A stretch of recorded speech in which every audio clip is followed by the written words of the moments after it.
give every opportunity the respect that opportunity deserves. SIU Dubai is like a liberal arts space. For us, Vasudeva Kutumbakam is not just a cultural immersion where you respect and appreciate differences in terms of culture, but also differences in opinion, differences in thought. 2003-2004, our chancellor put together a small committee of people to explore how we could re-energize the Indian classroom, especially at the undergrad. Okay. This task force studied a number of different programs, and we zeroed in on the liberal arts. Small classrooms, very interactive, interdisciplinary, multidisciplinary. So you could choose what you wanted to study, and you could study it and learn it in a very co-constructed, collaborative learning space. Yeah. Because I fell in love with it during the time that I was on that committee, and I'm fortunate that the chancellor then, blessed me with heading. Yeah. The first was the Center for Liberal Arts, the Diploma in Liberal Arts, Right. and then the degree program. Joining us on the pod today is Dr. Anita Patankar, an influential academic leader with over 40 years of experience in higher education. As the founder of Symbiosis School for Liberal Arts, her vision has helped shape globally relevant, inclusive, and student-focused learning environments. Her dedication to the Vedic principle of Vasudeva Kutumbakam, the world is one family, has been a guiding force in expanding the Symbiosis Institute to Dubai, fostering international academic collaboration and the global student opportunities. Today, we explore her journey and how Symbiosis is driving academic excellence on a global scale.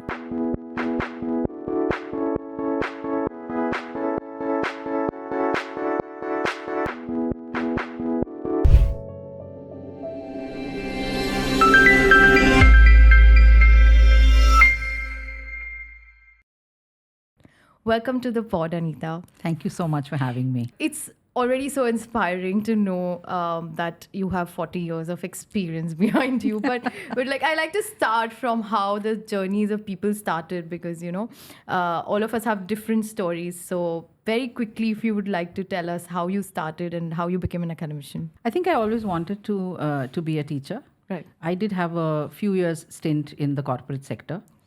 But then being in sales and marketing in the 1970s for a woman was not the greatest space for a variety of reasons. Teaching then came, I think I enjoyed teaching. Yeah. I think I was a horrible student myself. That's in terms of troubling teachers, asking questions that people didn't want to answer. I fell into teaching, fell in love with it, and Right. I have not been able to imagine myself doing anything else. Sure. Luckily, I've also seen the change. Right, the entire gamut. That has taken place in the classroom. Right. And for me, the classroom has always been the place where magic happens. Yeah. And educators are facilitators. Exactly. And being with 18 to 24-year-olds probably keeps Across me young as well. generations, Across probably. generations. So how has that evolution been? And then, of course, eventually it led you to being, a part of Symbiosis. But what is the kind of evolution that you've seen? I think I've seen a couple of changes that have taken place. Right. One has been in the way that society looks at higher education. Right. And what is the role that higher education plays? Previously, it used to be, or historically, it has been, building character. True. Building citizenship. Yeah. Not necessarily about providing industry with employees. And vocation was also not in focus. Not at all. Yeah. So giving jobs, getting jobs, or valuing an educational program because of the amount of money that you're going to earn wasn't a part of my early journey. Correct. Today, unfortunately, this is the kind of world that we live in, where students will value a program based on their perception. Yeah. And also the packages they get from corporates. They get. Yeah. And then they struggle during summer schools that we do when I ask students if all jobs paid the same amount of money. Right. What kind of a job would you want to do? And they struggle. They don't know the answer. They don't know the answer because then suddenly they are faced with how do I value myself and how do I value my life Right. if money is taken out of the equation? Right. Correct. So I've seen those changes. I've seen the way industry, academia work together. Correct. And I feel that's one of the pluses, Right. that if at all we do have a role to play, Yeah. and we do, Yeah. and that's higher education, right? Then what better way to do it than to design programs with That are like-minded industry members who take their responsibility Yeah. as well. So And huge that change. kind of brings you to like being on a global space. So I also want to know that was it always in your vision, or has it been very recent, like you taking Symbiosis global? And I also ask everybody on my podcast, why Dubai? Okay. The chancellor, who is the founder of Symbiosis, established Symbiosis in 1971 for international students. Oh, We're the only Indian university to have done that. right. We opened the doors In the to 70s? Indians. Yes, 1971. Okay. We opened the door to Indian students actually Much later. later. Oh, So internationalization it was always the core of it. is the core. It's what we say, it's in our DNA. Right. Taking us beyond India has been phase 2. Right. So while in India we get students from around 85 different countries, and we are promising them internationalization at home, which means we are preparing you for a global world, a global life, a global workplace. I think Dubai has happened as probably part of a dream that many academics have said that you're not truly international Until if you're you on international soil. Yeah, unless you're on international soil, unless you're able to cater to a truly international Yes. audience, including all the stakeholders. Correct. So Dubai, I think, has been a comfort move for us, and I'm using the word comfort very deliberately Yeah. because we have more than 1,000 registered alumni here. Oh, So Symbiosis has this huge so the ecosystem yeah, exists. and they're there, and they're at wonderful positions. Right. They have been giving us a lot of feedback. In fact, they've been saying, "Why aren't you here?" Yeah. I mean, if Dubai is tomorrow and is the future, it's the future, why aren't you here? So I think the alum have played a huge role. Right. Dubai is close to India. There's a strong Indian population True. in Dubai, and therefore it wasn't a totally alien Correct. space It to also enter matched into. with your vision. It matched with our vision. Right. The whole Vasudeva Kutumbakam, the world is one family, also matches perfectly with Dubai. I mean, the number of absolutely. It's a melting nationality. pot of cultures, Absolutely. yeah. I mean, it's amazing the number of people who are here, and I've always said And they that coexist very coexist. happily. I don't think that they phenomena has coexist. seen anywhere globally. They have their own small groups, so it's not that they've given up their Correct. national identities, but they're also come together as this global community, which is exactly what we have always wanted for our students and Right. staff. Perfect. And that brings me to cultural integration as a topic. How does Symbiosis Dubai implement the concept of Vasudeva Kutumbakam in everyday student experiences? So Vasudeva Kutumbakam means the world is one family. Yeah. It stems from a Vedic philosophy Right. of the fact that if you are broad-minded and liberal-minded, then you will see similarities Correct. and you will not focus on the differences, or you will respect and appreciate the differences that exist between people. Yeah.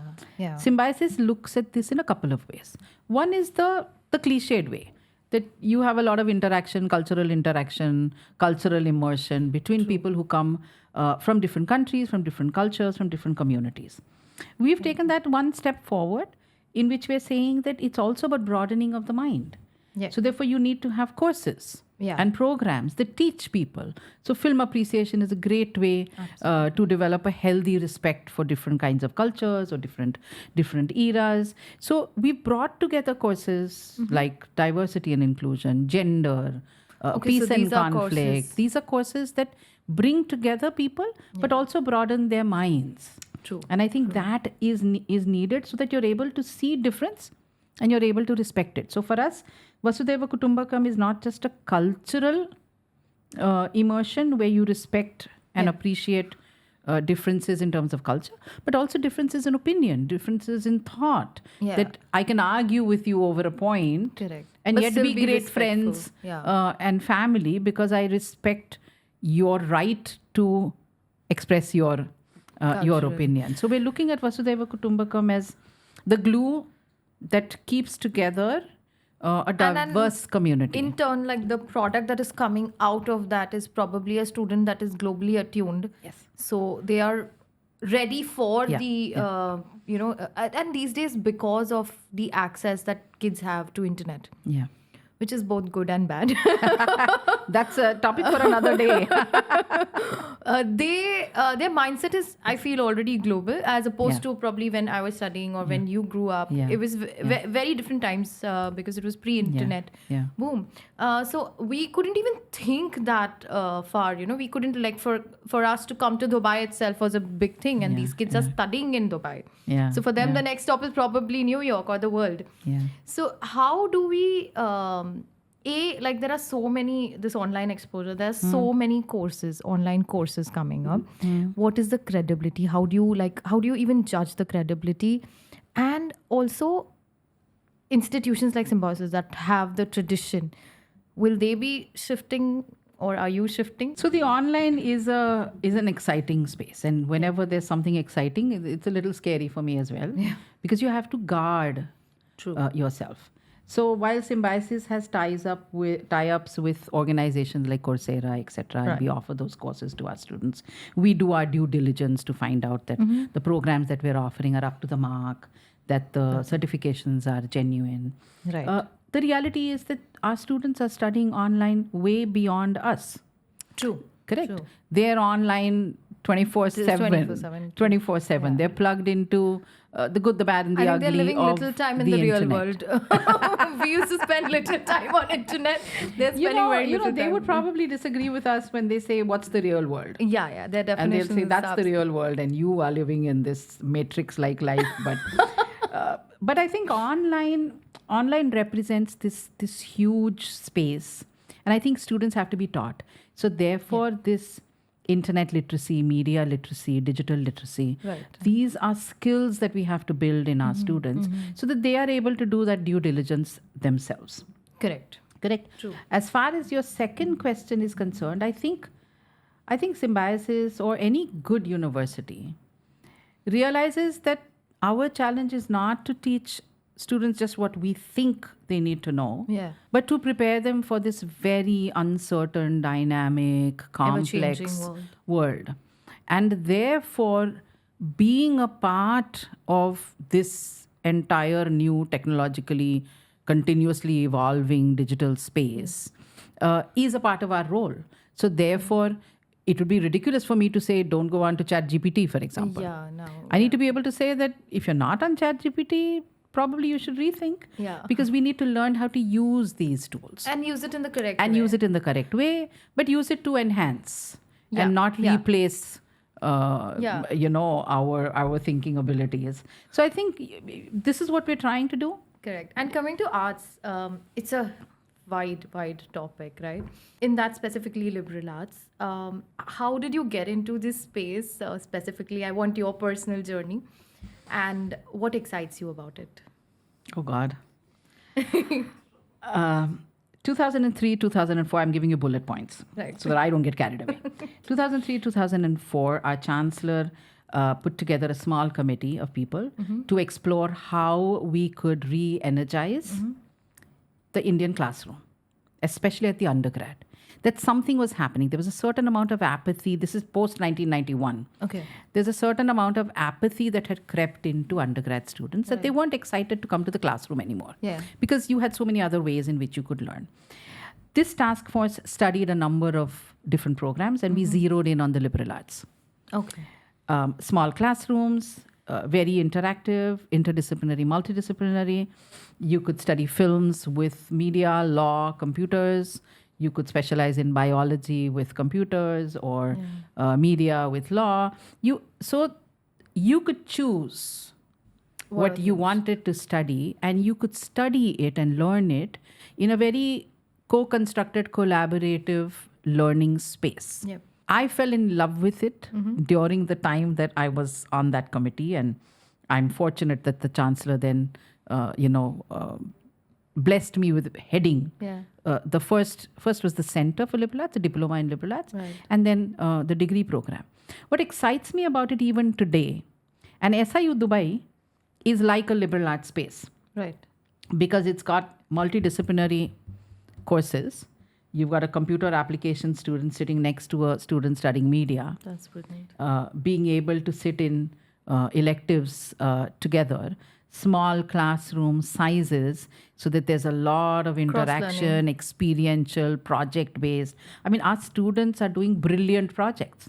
Right. They're working with the government of Abu Dhabi, for example, on robotics, great. working with 1,500 students. They're working with the Dubai Future Foundation, doing projects. Media students are going across, and volunteering or interning. And we've realized that whatever you do experientially is worth twice its weight in gold as compared to, a session And we're not living in a world class. where textbook learning is... And Dubai offers this tremendous Dynamism. opportunity that students can reach out, and we've got faculty and staff members who have just made all of this really possible. Yeah. So we're working with the community, we're working with other universities. We've already set up a number of foreign collaborations. So we have dual degrees with Aston. Deakin is in the pipeline.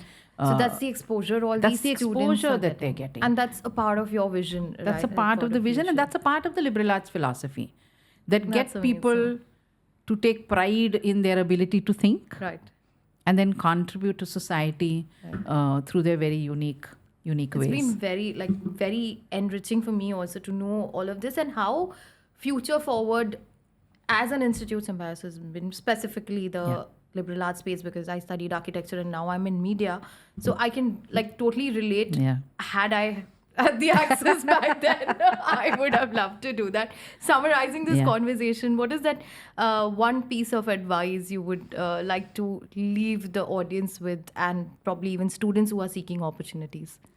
I think for parents and other stakeholders, I would say we must take pride, or we must encourage students to find themselves. Right. Each one has potential and talent, and we shouldn't get afraid of the fact that they're walking on a path that has hitherto been untrodden. True. For the students, I'm going to say, grab every opportunity that comes in front of you, and give every opportunity the respect that opportunity deserves. True.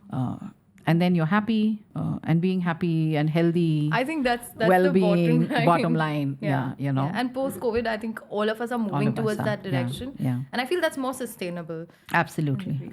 Thank you so much, Dr. Patankar. Thank you for this. having me. It was actually a very fun and enriching conversation. Thank you so for being much. on the pod. Yeah, Stay thank tuned, you. guys. Subscribe now and join us on this beautiful journey.